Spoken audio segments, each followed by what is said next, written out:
Salut à toi, j'espère que tu vas bien. Pour moi, grâce à Dieu, honnêtement, oui, ça va. L'une des belles qualités de l'Éternel, c'est bien sa fidélité. Jamais il n'a menti, ne ment ou ne mentira à l'avenir. Jésus, avant de quitter la terre, a dit cela, que l'évangile sera propagé dans le monde entier et alors viendra la fin. Est-ce que c'est faux? Je ne crois pas. Actuellement, qui n'a jamais entendu parler de la Bible? Elle est grandement commercialisée. On fait des vidéos YouTube comme moi dessus, des posts Instagram, des TikTok. Je me rappelle, pour la Coupe du Monde, il y avait un jeune qui montrait à la télé une belle casquette rose et blanche. Je m'en souviens bien, disant « I love God ». Oui, j'aime Dieu. Mais est-ce qu'on va s'arrêter là? Il y a malheureusement un paradoxe, même un problème. Oui, chacun prétend apprécier l'Éternel de tout son cœur, comme si on aimerait lui faire un câlin. Mais les gens sont de plus en plus froids, mauvais, de moins en moins d'amour. Quand je passe dans les rues de Toulouse, car actuellement je suis en vacances par la grâce de Dieu, il y a tant d'SDF, de personnes en souffrance. Mais où sont les chrétiens pour aider? Je n'en vois pas beaucoup. Et se disant que ce qu'on pourrait leur donner, c'est bien cette lueur d'espoir à chaque individu qui souffre. Ce qui doit être donné ne l'est plus. Et actuellement, je me demande, mais qui est réellement chrétien? Oui, tu dis que l'Éternel, c'est ton ami, ton frère, ton patron, ton compagnon. Mais est-ce que dans ta vie, sa présence est reflétée? Tu vois, ce matin, j'aimerais qu'on puisse ensemble tout d'abord dénouer ce paradoxe en expliquant comment est-ce possible qu'il y a de plus en plus de chrétiens, c'est-à-dire de bien en théorie, mais que malheureusement le mal progresse davantage et fait des ravages. Tu me diras, oh mais on le dit déjà dans la Bible, c'est plus que ça. Ok? Et puis heureusement à la fin, qu'est-ce que cela signifie? C'est le grand but, écoute bien. Qu'est-ce que cela signifie d'avoir une âme, un être tout entier touché par Jésus-Christ? Concrètement, que va-t-il se produire lorsque tu comprendras à quel point le Christ doit avoir une place centrale dans ta vie et comment il peut la changer? Et à partir de là, on passera à des simples « j'aime Dieu » à quelque chose de plus grand, merveilleux par la grâce de notre Seigneur Jésus. Alors si tu es prêt, seulement si c'est le cas, allons-y sans plus tarder. Pour bien expliquer ce paradoxe qui vise à mettre en avant le fait que, oh, il y a du bien qui doit triompher, mais malheureusement, Satan, le diable, fait de plus en plus de ravages. C'est normal, car Lucifer, anciennement appelé ange de lumière, maintenant le diable, a peu de temps. Alors chaque jour, il fait davantage, un peu plus de carnage dans la vie de chacun. Mais le plus grand souci, le voilà. J'ai remarqué que quand tu fais des vidéos YouTube, les personnes qui sont le plus touchées, c'est avant tout ceux qui ne connaissent pas la bonne nouvelle. Car cela semble incroyable que le Christ, pour toi et moi, ait donné sa vie et que maintenant tu as un esprit qui est libéré. Pareil pour ton âme, la santé, la joie, la bonne humeur se trouvent en lui. Alors si tu n'as jamais entendu ce message, c'est époustouflant. Malheureusement, quand tu es chrétien, que tu as grandi dans une église, on te dit tout le temps cela. Et souvent, on perd la valeur des choses. On a du mal à saisir cette dernière. Oui, Jésus s'est crucifié pour moi, je l'aime beaucoup, mais je veux aussi vivre ma vie. J'appellerais cela la banalisation de l'évangile. Qu'on nous comme été bondi en toute sauce, comme on le dirait en créole en Guadeloupe, comme actuellement il est dans toutes les sauces un petit peu partout. On oublie de mettre en avant le fait que dire que j'aime Dieu, c'est plus que des mots, mais qu'il y a quelque chose à faire, un modèle à suivre par excellence que nous allons, présenter au cours de cette vidéo. Alors tu banalises un petit peu tout, j'apprécie énormément mon Sauveur, mais il y a tel élément de sa loi que je fais semblant de ne pas voir, de ne pas lire, et je tente encore de faire sans. Mais ce n'est pas possible. Car actuellement, on arrive à un stade où tu es comme un demi-disciple, incomplet, et quand vient le moment de résister au diable, de faire face au mal, tu es comme impuissant. impuissant. Alors pour comprendre ce paradoxe, le fait que cette banalisation de l'évangile prenne de plus en plus d'ampleur, la solution est la suivante. L'homme, et je me rappelle quand je prenais mes cours de conduite, mon moniteur me montrait comment conduire, concrètement. Mais je n'y arrivais surtout pas. Des ratés, par-ci, par-là, ça l'énervait. Et à un moment, il m'a dit, « Ah, mais vous les jeunes, vous avez besoin, mais réellement besoin d'un modèle, d'un exemple. » Mais cela ne s'arrête pas uniquement aux jeunes. Mais l'homme en général doit être contrôlé. Il lui faut un tuteur comme une plante, un plant de tomate, comme toutes ces belles plantes du jardin. Si elles ne sont pas contrôlées avec un tuteur, souvent elles iront un petit peu partout. Il leur faut un morceau de bâton pour réaliser que leur objectif est de devenir grande, rester dans le bon sens. Alors on banalise l'évangile, c'est vrai. Mais ce qu'il nous faut actuellement, c'est comprendre les enjeux. C'est-à-dire que Jésus ne s'en est pas allé en te disant « Oh, sois à moitié disciple, à moitié avec le diable ». Non, au contraire, il a dit « Tu ne peux pas adorer Baal, l'argent et Dieu ». On a fait en sorte que soit tu vas préférer l'argent, soit tu vas préférer Dieu. L'un haïra ceci et l'autre aimera cela. Mais on ne peut pas jouer des deux côtés. C'est la première compréhension qu'il nous faut avoir actuellement, maintenant. Alors heureusement, dans le livre de Luc, chapitre 14 et le verset 25, Jésus-Christ que nous aimons tant, nous donne bien entendu des recommandations, des critères, des conditions pour être un disciple. Et là, tu vois que c'est plus que parler, blablater, faire les choses à demi, mais plutôt un réel engagement. Et puis, si tu mets en place ces conseils, je te garantis cette chose. On ne va pas renverser la tendance car ce monde est amené à s'écrouler. Seulement, on pourra faire mieux. Tu pourras aider davantage ceux qui sont à l'extérieur. Fais en sorte que ta vie change et soit plus joyeuse, miraculeuse, où tu sens la présence de Dieu à chaque instant. Pour cela, il te faut être un disciple. Comment y arriver? Luc chapitre 14, s'il te plaît, allons-y ensemble. Et le verset 25. Alors, on va y aller tranquillement.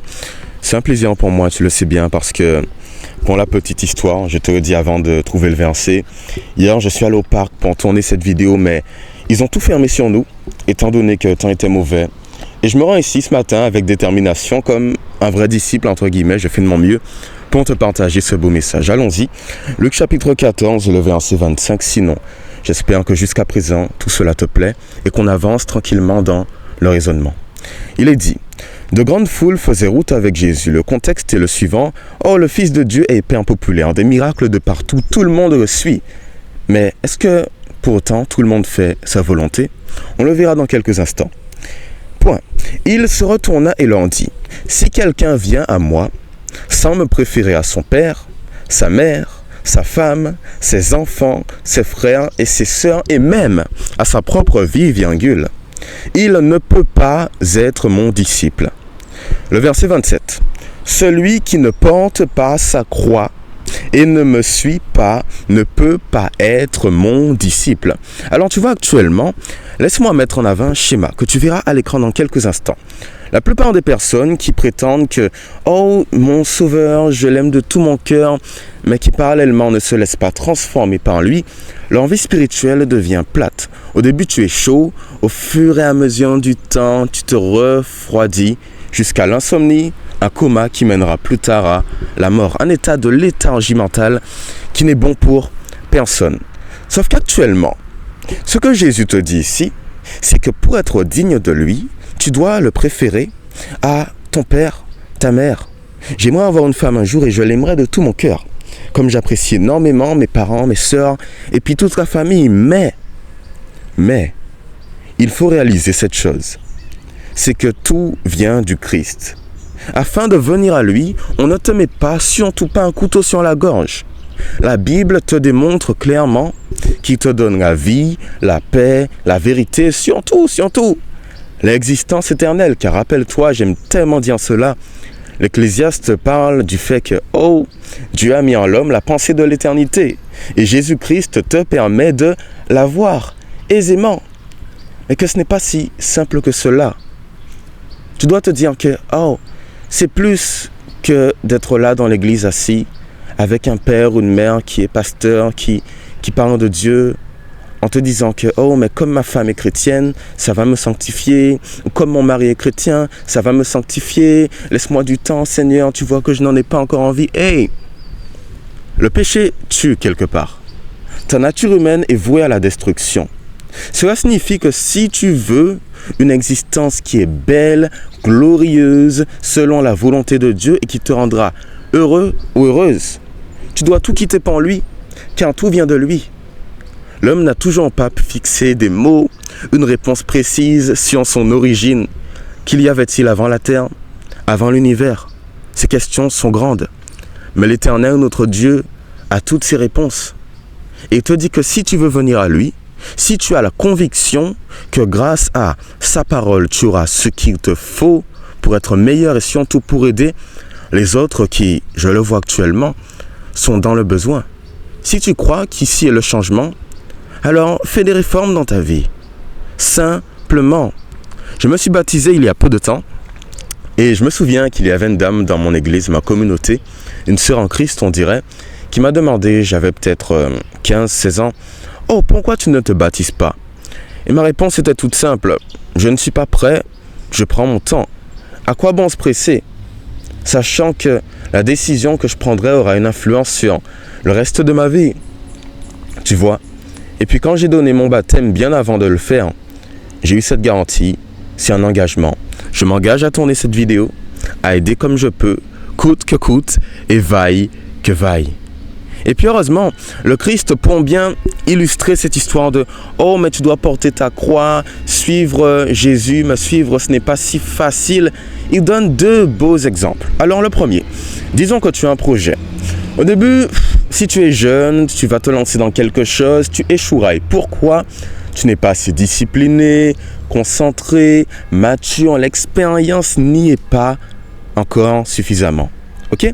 Mais si tu restes rationnel, que tu gagnes en maturité, que tu veux que cela fonctionne, que tu veux des résultats exceptionnels, tu fourniras des efforts surhumains pour y arriver, avec une grande rigueur.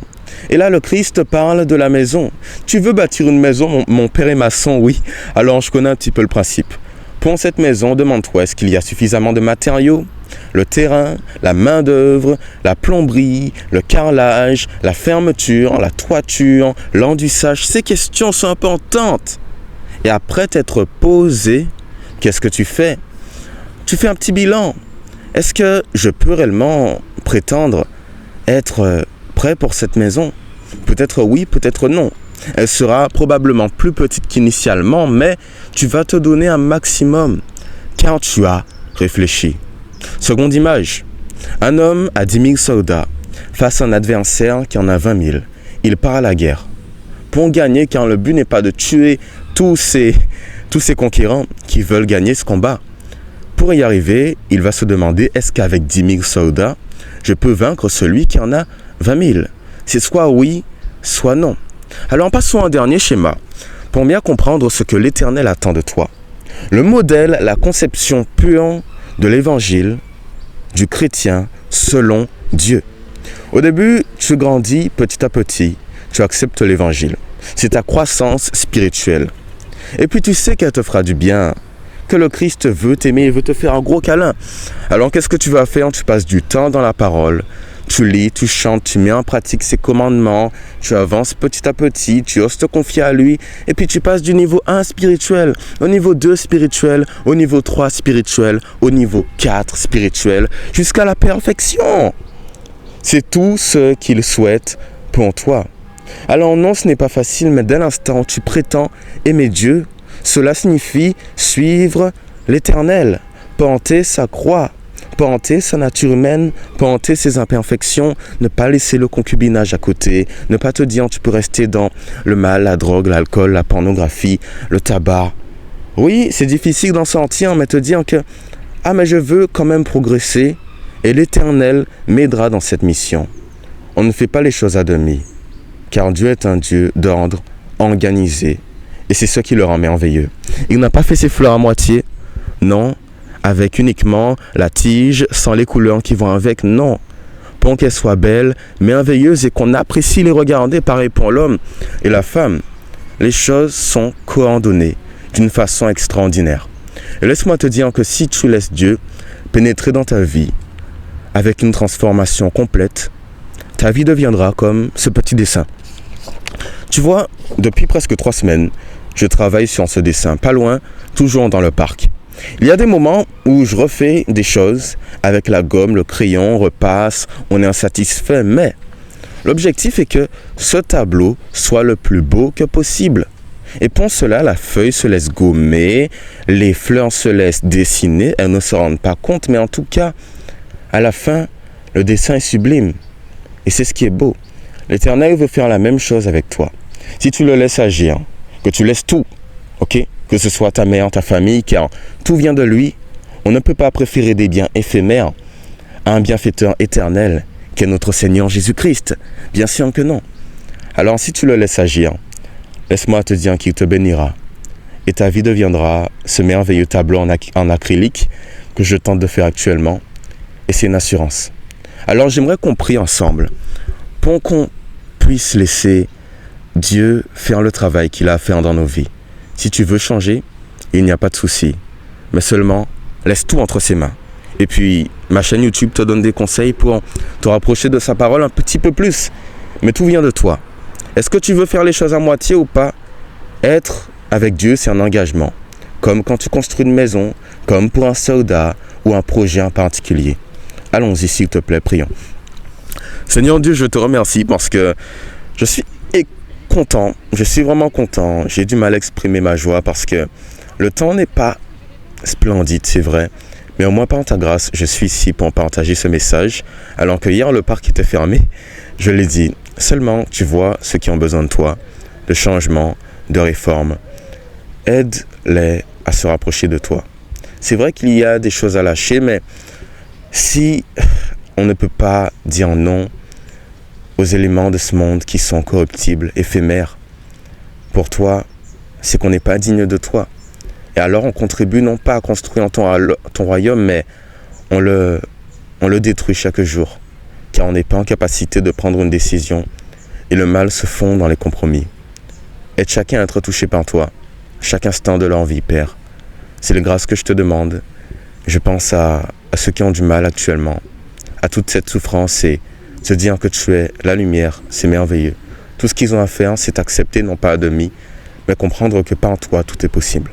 Je t'ai prié au nom de Jésus et pour ta gloire. Amen, amen. Alors, ce fut un plaisir pour moi. J'espère honnêtement que cette vidéo t'a plu par la grâce de Dieu. Si c'est le cas, tu pourrais t'abonner, l'aimer, la commenter, la partager. Sinon, passe une bonne journée, soirée, après-midi. Ce fut un plaisir pour moi. Et puis on se dit bye bye, à la prochaine si Dieu le veut bien. Aussi, tu veux parler, un entretien, témoignage, mon mail, paroledemathis@gmail.com. Ce sera un plaisir pour moi de t'aider. Et tout se fera sous la volonté et la grâce, toujours aussi grandiose de notre Dieu. Ok? Et puis au revoir, bye bye, voilà.